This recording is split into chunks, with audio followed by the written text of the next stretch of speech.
Hey YouTube, so this is part two of my Japanese philosophy towards business. And so in part two, I'm going to talk a little bit more about Japanese philosophy towards business because I got some more information in my research. And then we'll go on to part two, which is hospitality.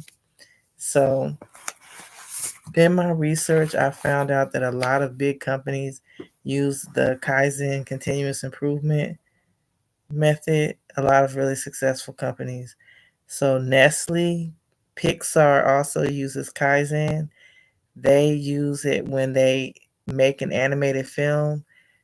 Each department thoroughly makes sure that each part of the development for an animated film is complete before they pass off the film to the next part of the development stage for making a movie.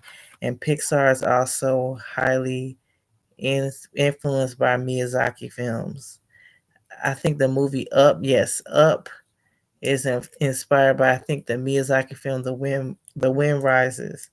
Nike uses Kaizen, the Japanese continuous development method as well. And Ford and Tesla also use Kaizen when they produce cars. And Toyota has perfected making cars with the Kaizen continuous improvement method as well. So I thought that was really cool. Let's see.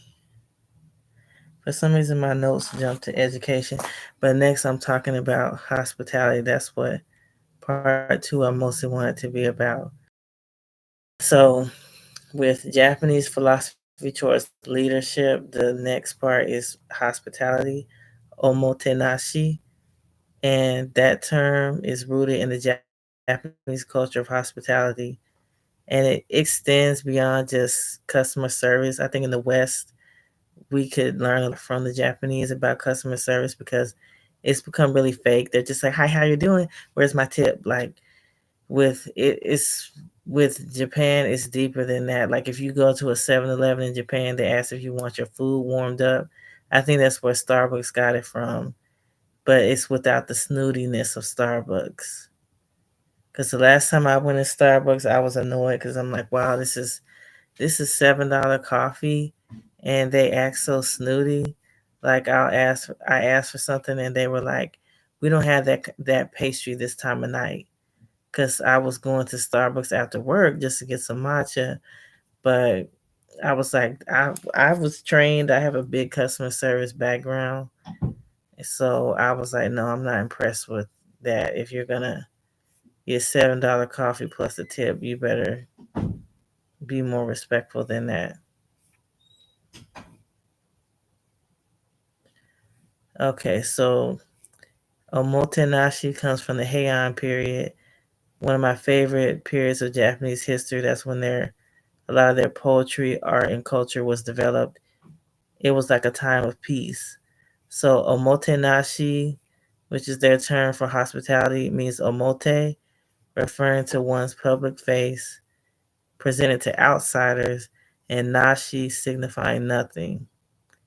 So it's a sincere, very transparent form of hospitality where every gesture is wholeheartedly offered without pretense or hidden agenda. So it's not like, "Hi, how are you? Where's my tip?" Like it's more sincere than that. And it was influenced by tea ceremony or sado, which I like as well because I'm an avid tea drinker, and one of my favorite memories from college was going to a Japanese tea ceremony, and they have these beautifully made like cups, and each one is unique, and they give you like a sweet with the matcha, and it's interesting because matcha is like a trendy thing now in the West. Okay, so omotenashi no kokoro or omotenashi from the heart. That encapsulates the nation's mindset of caring for guests with genuine warmth and care, and it's grounded in selflessness and mutual respect. So I love Japan's mindset of politeness, selflessness, and mutual respect because In the West, we're forgetting that. So in Japan, they have really nice hotels and they really take care of the workers as well.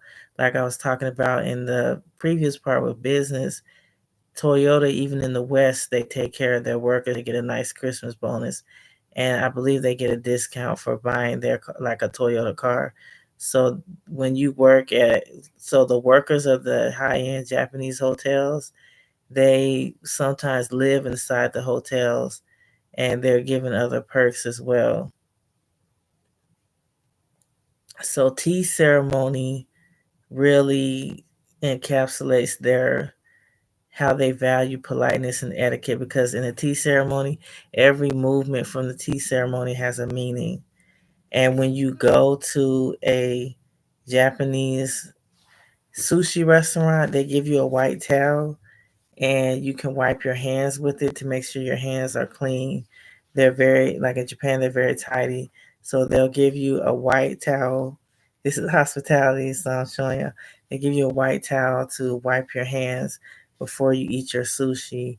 And I found out it's bad manners to like wipe your face with the towel that you wipe your hands. There's like an order to everything.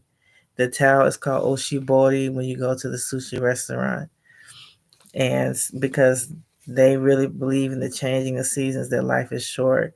So they give you a towel. You make sure your hand is clean before you eat the food that's prepared with care by the chef. And that's a part of hospitality.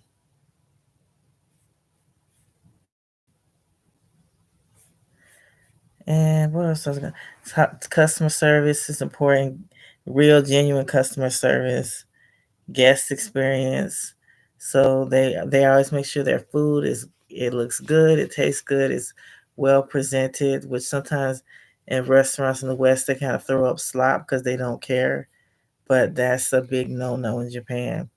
So their hospitality is all about customer service, guest experience, and business success. So the quote from Senorikyu. Yes, so Sen no Rikyu, who I learned about in Japanese class, he was the great tea master who started the tradition of what we call chado today. So he left a learning philosophy about omotenashi for hosting guests. So his quote is, because life is full of uncertainty, one must engrave in his heart the events of the day as if there is no tomorrow. Today's tea ceremony is a once in a lifetime experience, and one, along with his guests, must wholeheartedly approach the meeting with sincerity. Because, especially back in those days, life was short. You don't know if you was going to catch typhus. You don't know if you get killed the next day, like unalive, I should say. So, they, in Japan, they really appreciate the beauty of life. Life is short, especially back then. You didn't know what was going to happen, so they really develop. They're big on politeness and hospitality.